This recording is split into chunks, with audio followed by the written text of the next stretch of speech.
All right, hello everybody. My name is Sandra. I'm a master's student at Western Connecticut State University. I'm working with Dr. Nita Connolly. And for my thesis, I'm actually looking at how mowing impacts black-legged ticks in people's backyards. And today I'm going to share a little bit of what I've been doing. So to recap, mowing is currently being recommended as a possible tick control method or tick prevention method in people's backyards. The idea is that you cut back the grass, let the sun come in, decrease humidity, and make the area inhospitable for ticks.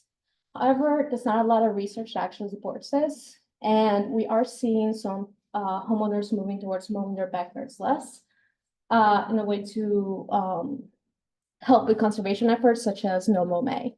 And so the objective of the study was to evaluate how lawn mowing frequency affects black-legged nymph behavior at the backyard forest edge. To do this, we created a randomized block study design that had 9 enclosures divided into 3 different blocks. Each of these blocks had one of our mowing treatments, whether it was mowed weekly, mowed every 2 weeks, or not mowed at all. Each of these enclosures was 4 meters by 1 meter in dimensions, and they were placed in the backyard so that 3 meters would be in the lawn and 1 meter would be in the forest. We then added Hubble data loggers to keep track of the microclimates. And we infested the forest area with 300 lab-reared black-legged nymphs 1 week before the start of the study. Then during the study, the area was sampled on a weekly basis for 8 weeks by flagging. So these are what enclosures actually ended up looking like, with these tall sides that kind of help keep the ticks in, and the crop cage tops that help keep the wildlife out. What did we find? Well, we found that mowing did not significantly change the number of questing ticks. Here in this graph, you can see, hold on. This is the mean number of ticks found in the lawn over all 8 weeks. And these are different treatment types, the mowed weekly, mowed every other week, and not mowed. And as you can probably tell by the graphs, it was not significantly different. So when trying to figure out, well, why didn't this affect the ticks? We looked at our microclimate data, right? So we know from previous research that there's a suspected minimum humidity threshold that ticks need to survive. And we think they suspected that it was between 75 and 82% relative humidity that they need.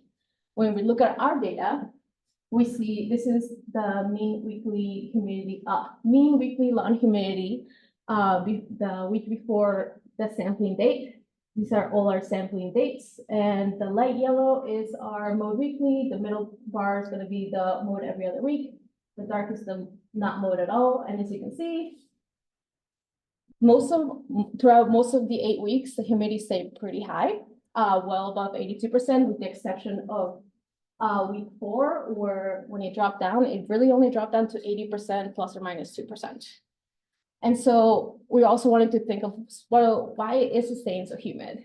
And some of the factors that we think may have impacted that include, we chose a mowing height of 3 inches. We also did not remove any lawn clippings or any fallen leaves. And there was a significant amount of tree overhang from the adjacent forest. And we think that these 3 things actually created enough shade to keep that humidity in regardless of the mowing.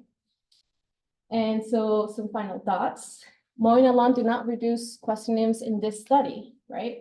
So what this really means is that regardless of the mowing frequency, homeowners are still going to be at high risk of tick encounters at those forest edge spaces.